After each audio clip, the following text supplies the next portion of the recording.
ڈیرہ اسماعیل خان کے سرحدی علاقے دانا سر میں مسافر بس گہری کھائی میں جا گری، خواتین اور بچوں سمیت 40 افراد جاں بحق ہو گئے۔ ڈپٹی کمشنر شیرانی کے مطابق ریسکیو اہلکاروں کی جانب سے زخمیوں کو نکالنے کے لیے امدادی سرگرمیاں جاری ہیں۔ مسافر بس کوئٹہ سے پشاور جا رہی تھی۔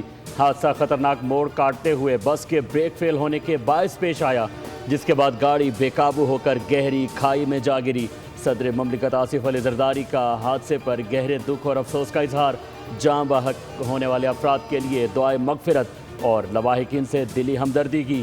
کہا کہ سانحے پر پوری قوم متاثرہ خاندانوں کے غم میں برابر کے شریک ہیں۔ آیت اللہ خامنئی کی 7 روزہ آخری رسومات کا آغاز، جسد خاکی امام خمینی حسینیہ منتقل۔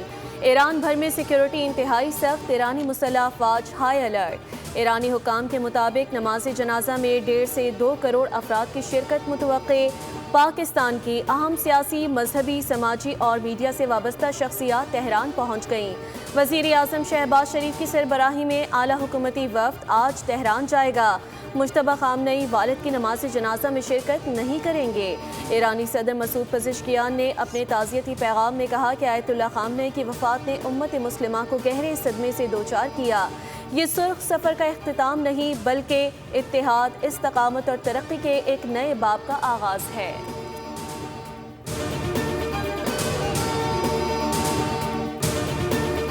وفاقی وزیر داخلہ محسن نقوی کا دورہ تہران، ایرانی ہم منصب اسکندر مومنی سے ملاقات۔ وزیر داخلہ محسن نقوی ایران کے روحانی پیشوا آیت اللہ علی خامنئی کی تعزیتی تقریب اور تدفین میں شرکت کریں گے۔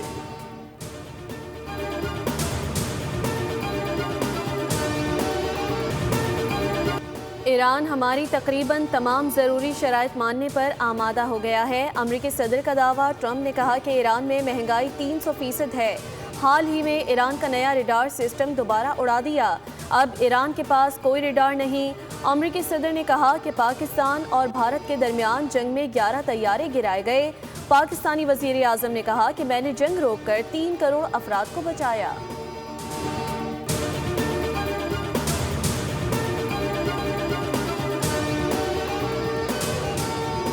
ایران اور امریکہ معاہدے کے فالو اپ پر مثبت پیش رفت جاری ہے۔ خطے کے بحران کا پائیدار حل، سفارتی اور مذاکرات جاری ہیں۔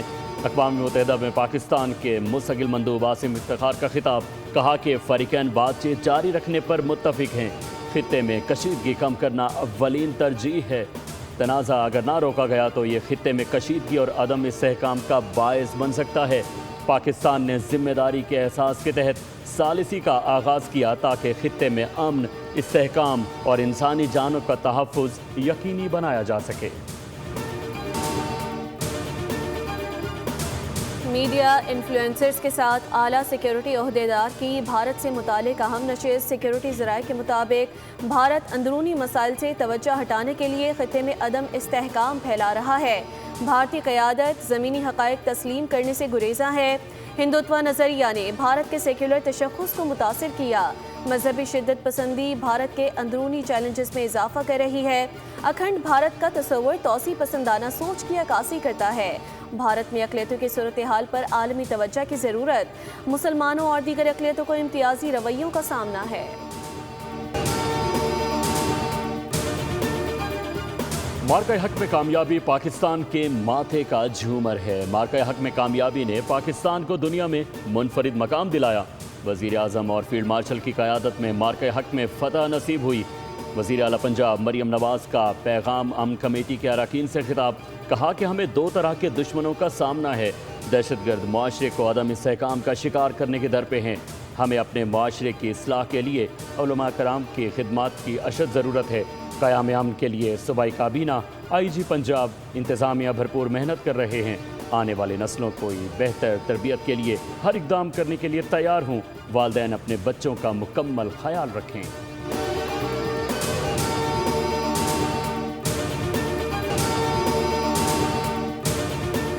خطے کی صورتحال بہتر ہوئی ہے، جس کا معیشت پر مثبت اثر آئے گا۔ مالی سال کے آغاز کے بعد آگے بہتری آئے گی۔ گورنر اسٹیٹ بینک جمیل احمد کی پریس کانفرنس، کہا جون میں افراط زر 11% تک ہے۔ کرنٹ اکاؤنٹ خسارہ سرپلس ہے. زر مبادلہ کے ذخائر میں 6 گنا اضافہ ریکارڈ. ترسیلاتی زر اب بڑھ کر 38.3 ارب ڈالرز تک پہنچ گئی.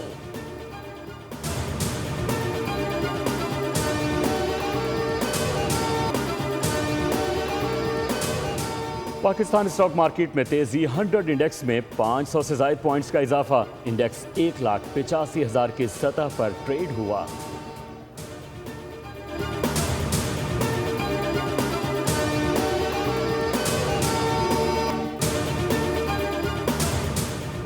آل پاکستان صرافہ جیولرز ایسوسی ایشن اور FBR میں مذاکرات کامیاب. ٹیکس دینے والے تاجروں کو ہراساں نہیں کیا جائے گا. FBR کی یقین دہانی. صدر صرافہ ایسوسی ایشن کا کہنا ہے کہ تاجر بھی اپنے ٹیکس گوشوارے درست کریں. انڈر دا ٹیبل ادائیگی سے مکمل اجتناب کیا جائے.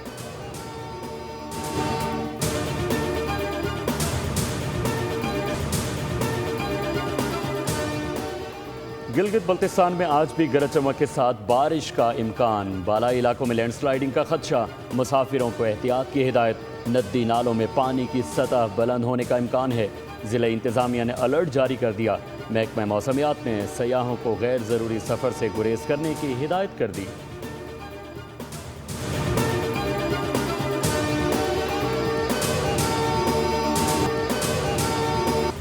سابق عالمی چیمپئن اسپین کرسٹیانو رونالڈو کی پرتگال اور سوئٹزرلینڈ نے فیفا ورلڈ کپ کے پری کوارٹر فائنل میں قدم رکھ دیے. لاس اینجلس میں اسپین نے آسٹریا کو یک طرفہ مقابلے میں 3-0 سے زیر کیا.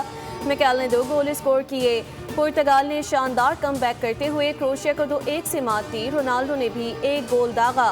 انٹری ٹائم کے آخری لمحات میں کروشیا کا گول آف سائڈ کے باعث مسترد کر دیا گیا. تیسرے میچ میں سوئٹزرلینڈ نے الجزائر کو 2-0 سے ہرا کر آخری 16 ٹیموں میں جگہ بنا لی.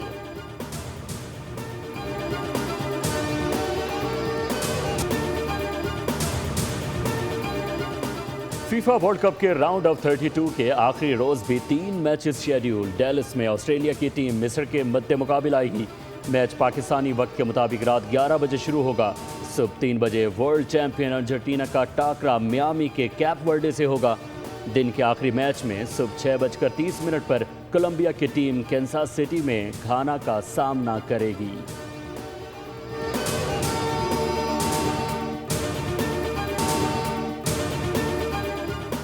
دورہ ویسٹ انڈیز اور انگلینڈ کے لیے پاکستانی ٹیسٹ اسکواڈ 16 کھلاڑیوں پر مشتمل ہونے کا امکان. ذرائع کے مطابق سعود شکیل کا دورہ ویسٹ انڈیز کے لیے اسکواڈ میں جگہ بنانا مشکل. تاہم انگلینڈ کے خلاف 3 ٹیسٹ میچز کی سیریز کے لیے انہیں اسکواڈ میں شامل کرنے کی تجویز ہے.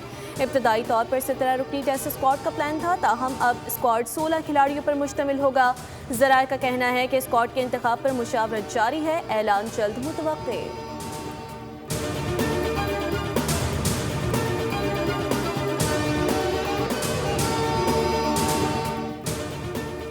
جدہ میں چیئرمین PCB محسن نقوی کا چیئرمین سعودی عرب کرکٹ فیڈریشن شہزادہ سعود بن مشل کے ہمراہ کنگ فہد عبدالعزیز یونیورسٹی میں اسٹیڈیم کا دورہ.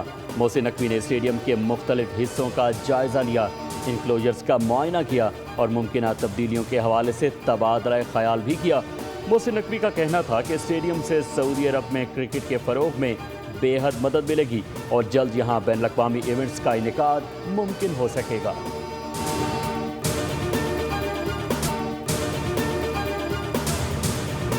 انگلینڈ نے جنوبی افریقہ کو 40 رن سے شکست دے کر وومنز T20 ورلڈ کپ کے فائنل کے لیے کوالیفائی کر لیا. اوول میں جنوبی افریقی ٹیم 170 رنز کے ہدف کے تعاقب میں 8 وکٹوں پر 129 رنز ہی بنا سکی. تزمین 51 رنز بنا کر نمایاں رہی. انگلینڈ نے پہلے کھیلتے ہوئے 5 وکٹوں پر 169 کا مجموعہ بنایا. کپتان اسکائیور نے 75 اور ہیٹر نائٹ نے 58 رنز کی اننگز کھیلی. سبسکرائب کریں اور بیل دبائیں تاکہ کوئی خبر رہ نہ جائے.